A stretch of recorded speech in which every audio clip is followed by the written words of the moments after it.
Ang mga babae ay naiiwan lamang sa bahay at hindi pwede magtrabaho.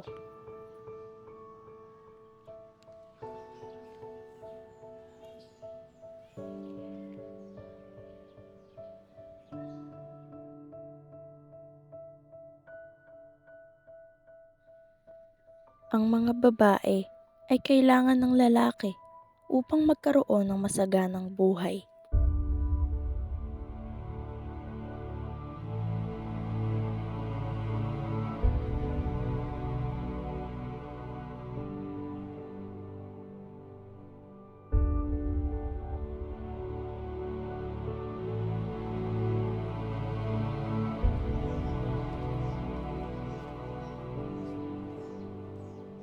Ang mga babae ay bawal magsuot ng magara at maikling damit upang hindi mabastos.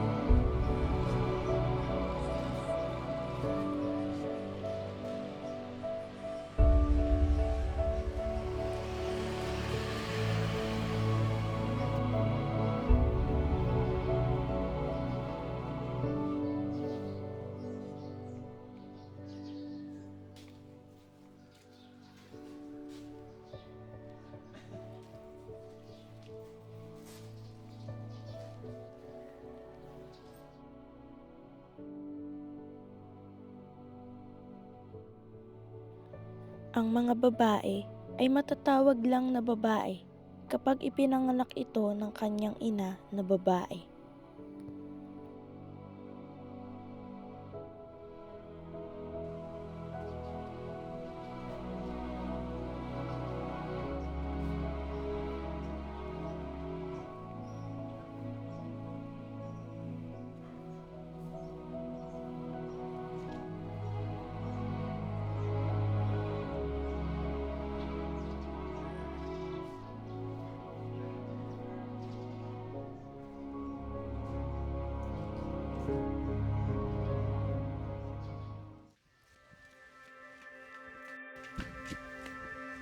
Ay, ganun ba?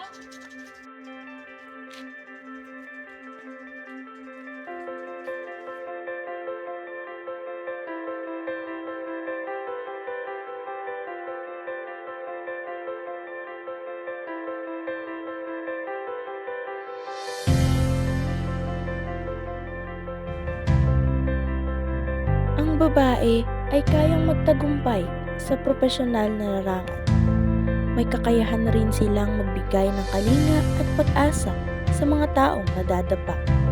Ang kanilang pusong maalaga at mapagmahal ay nagbibigay inspirasyon at lakas sa kanilang kapwa.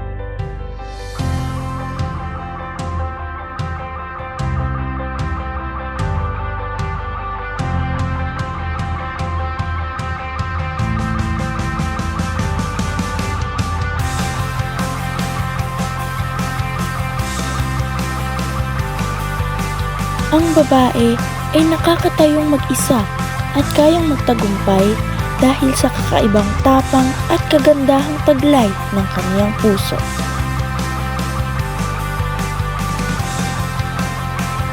Ang mga babae ay malayang suotin ang kahit anong gusto niyang damit na nagpapahayag sa kanyang sarili.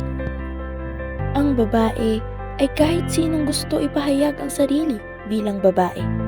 Hindi ito nasusukat lamang sa biolohikal na aspeto, bagkus ito'y tungkol sa kanyang sariling pagsasanay at pagpapahayag ng kanyang sarili.